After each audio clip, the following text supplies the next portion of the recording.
Hello everybody, welcome to the review and preview show. We have had 3 rounds done and we have head into the 4th round when we have one team that is still undefeated and we've got 2 that haven't hit the scoreboard yet.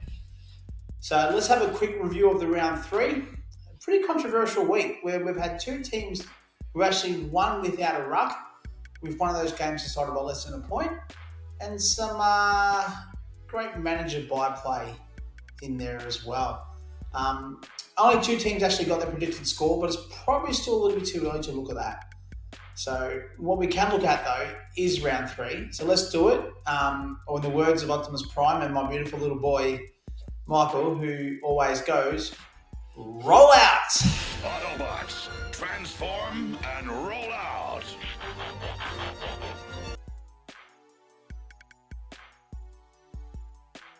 Alright, so the first game we're looking at is between Sugar Daddies and Renegades, with Renegades getting the win with the highest score of the round.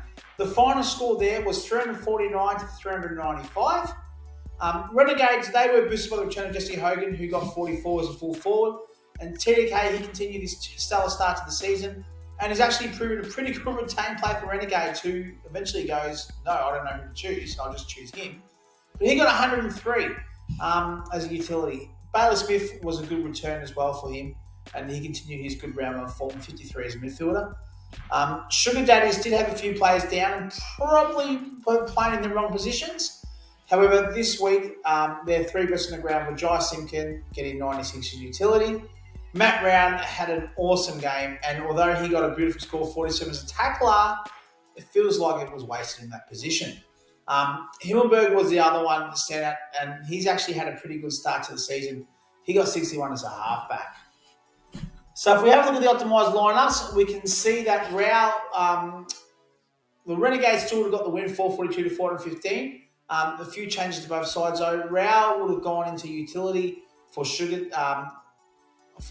Daddies, and Tuk and Danger would have come into the forward lines there for full forward for Tuk and Danger half forward. Renegades, the big changes there would have been Smith as a tackler and Oliver and Rankin in the mids and Holmes as half back.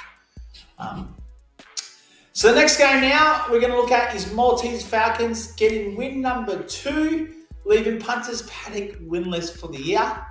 He actually has been pretty quiet on socials, hasn't he? No messages, nothing, no bragging. Where are you, Colin? Where are you? Falcons got the win there, 369.5 to 334.5. And they were well led by Larky, Libber and Hewitt, which actually seems to be the 3 that are leading them every single week. Larky as a full forward got 44, and he continues to perform so well on such a poor side. So can you imagine if Baru's actually got any good. Libber, he's leading from the front for the Dogs and got 58 as a midfield. And Hewitt as a tackler got 49, which is pretty much the high scores he's getting every week. So he's doing really well as a tackler this year. A special shout out to English, who I didn't put in the best sides, but he was pretty good. Punters did get one thing right. Bedford as a tackler, he has been on fire. From what I hear on the stats, they were talking about all last week, he's actually getting more tackles in possession. And this week got 58 points. Whitfield as a mid also had a pretty good game in the loss to the Hawks. He got 63. The only other player who performed well was Meek in the ruck at 38.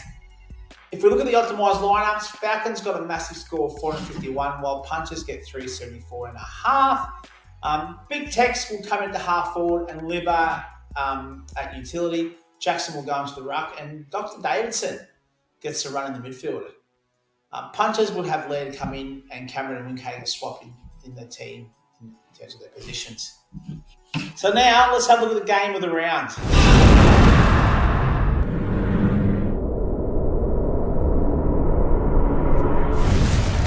And it is the game of the round, and what a thriller, with Gators bitches getting the win without a ruck, mind you, over Rangers Anonymous by half a point, 344 to 343.5.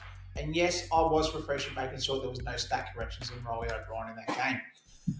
Both teams will need to see what they can do though, because let's be honest, both teams getting pretty low scores each week. Rangers though, their optimised lineup each week's over 400, so he's almost put it at the top if he actually looked at it and had a look. Gators, Dane Zorko led from the front. He got 112 as utility, and Harris Andrews as a halfback got 63. Definitely loving those lines. Kerno probably the standout in a not so good performance all round for my team, getting 35 to full forward. All in the first half, mind you, because he just disappeared in the second half. I was getting pretty happy there at one stage. Rangers, well, they were led by Georgiadis at full forward and Merritt as a mid. They got 40, 57 respectively. The other ones performed well was Noah Anderson. Apparently his dad actually played a couple more games for the Hawks and they didn't have to do another contract to an aging Jebba Berridin. He got 91.5 as utility. If we do look at the optimised lineups, we can see Rangers once again get over 400. They will get 417 to Gators, who get 370. And I believe my optimised lineup is the lowest score every single round. Watson will come in at half forward, Petrarca as a mid for the Gators, and Myers as a tackler.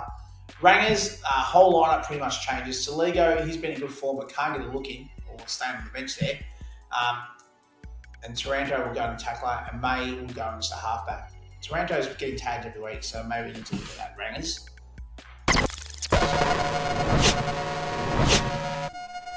Alright, so the next game is the second game from the round where the team without a ruck gets a win.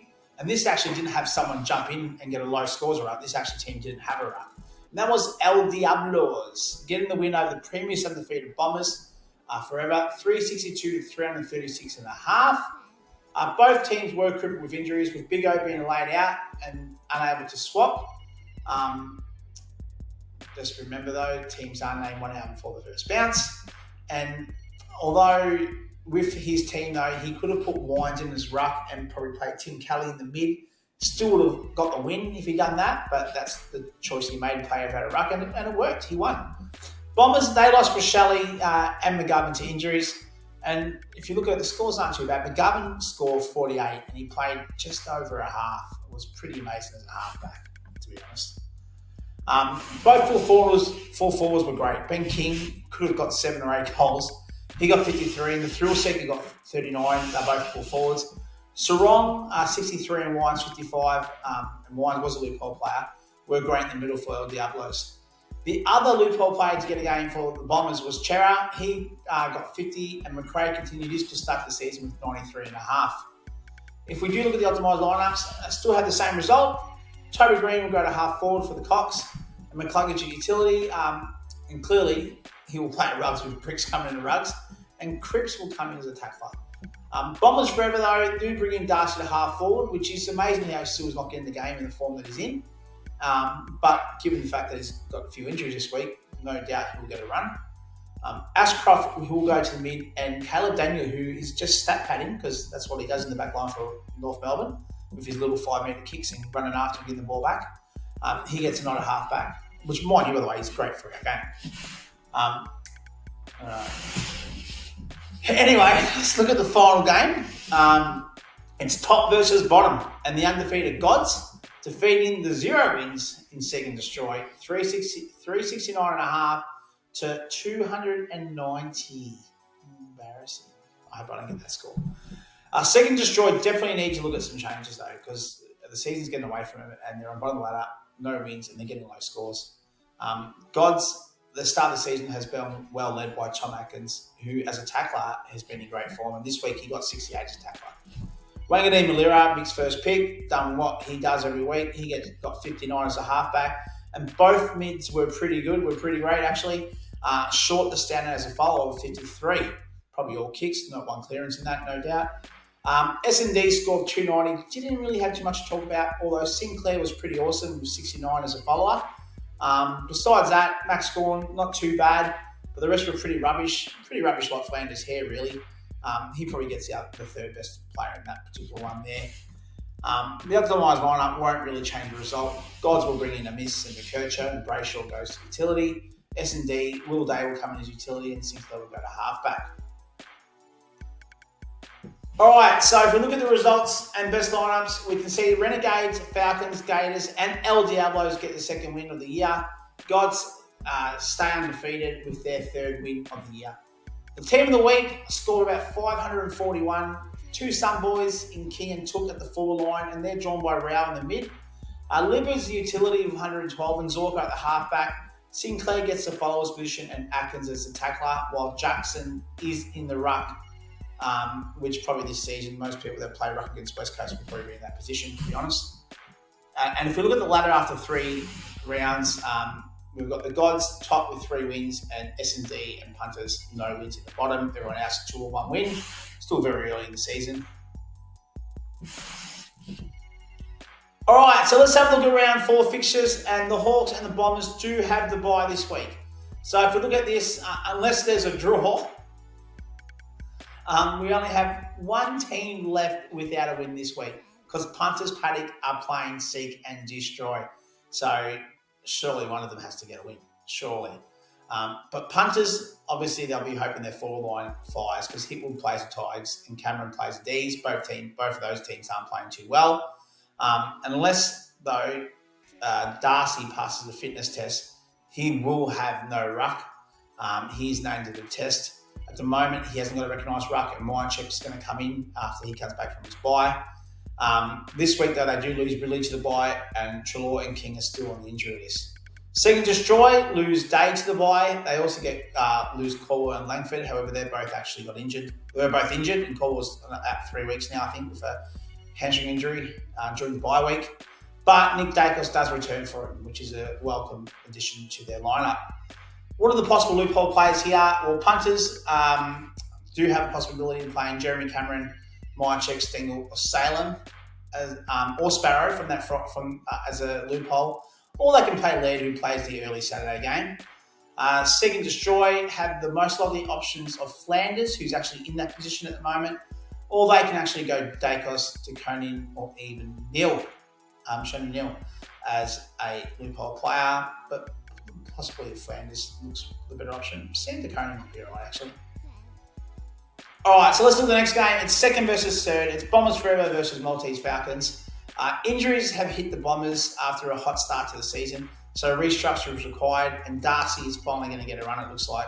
They do welcome back Roadrunner from the bye. They do lose Brian, though, to the bye, but he wasn't getting the game anyway in front of Wits. Bont and Mills are still injured, and they can actually add McGovern, Papley, and Rochelle to that injury list as well. Falcons lose Draper, Sardis, and Hobbs to the bye. I think it's surprising they've got so many Essendon players, to be honest. Waterman is a test, so he may be back, and Blakey comes back after his bye.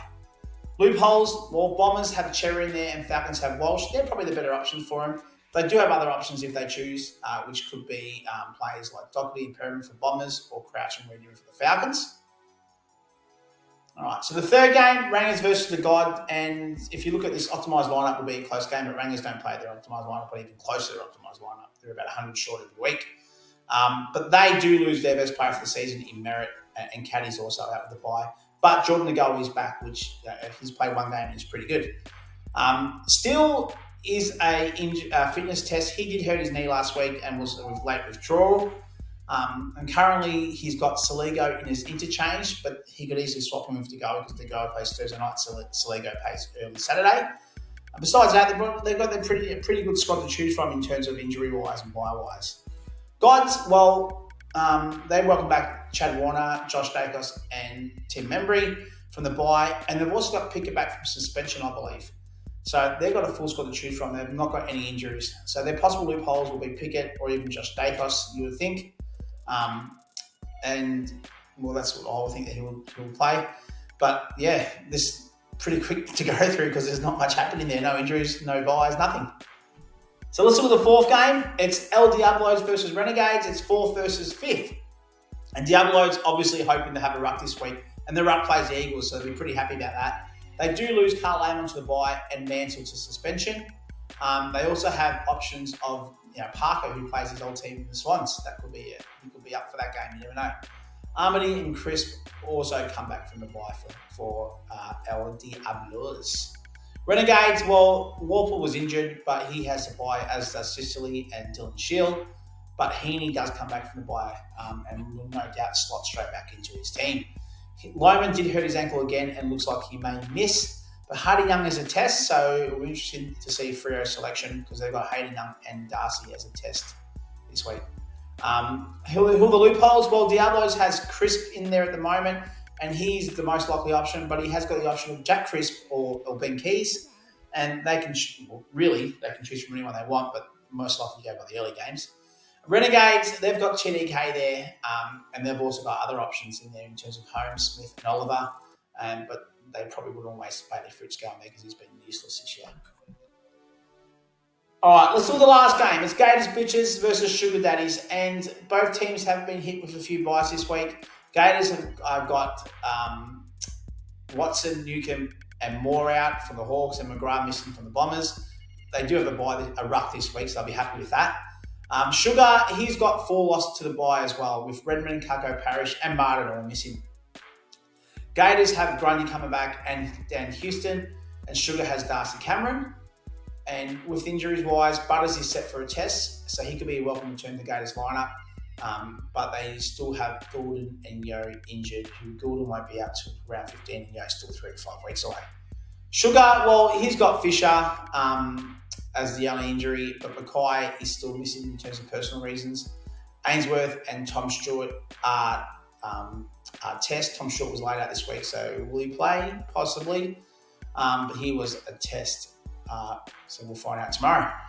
Loopholes, well, Gators got Houston or Kerno for Thursday, or they can play Myers or Petraka on Friday. Sugar's most likely options are going to be Darcy Cameron or Danger. And if Tom Stewart's fit, he's an option as well. They could, however, wait for the Saturday game and play Rowell or Miller as an option as their loophole players. All right, so let's have a look at it. It's Bombers play Falcons, Punters play Seek and Destroy, Rangers versus the Gods, Diablos and Renegades, and Gators versus Sugar in the Battle of the Pips. If we look at the AFL fixture, Carlton play Collingwood Thursday night, the Cats and the D's on Friday. Saturday, the early game is the Suns versus the Crows, and 2 teams that have actually started the season well. Twilight Saturday is the Tigs versus the Lions, and Saturday night is North versus the Swans. If you look at the Sunday games, GWS play the Eagles.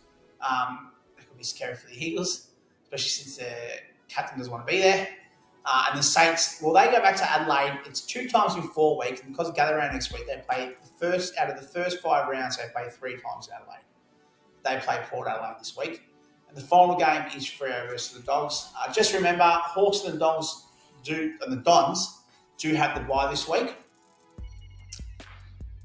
All right, so look, that's it for the review and preview show. Remember, put your teams in. The teams are named 1 hour for the first bounce. So if something happens, someone's injured and it's too late, well, if the other manager doesn't want to allow you to swap it, that's their choice. You got plenty of time to put your team in. I know everyone's busy, but you get plenty of reminders. But anyway, good luck to everyone. I'd like to thank Melly for the introduction to start the show as well. That might be a regular feature. It's because I've recorded it. Anyway, see yous.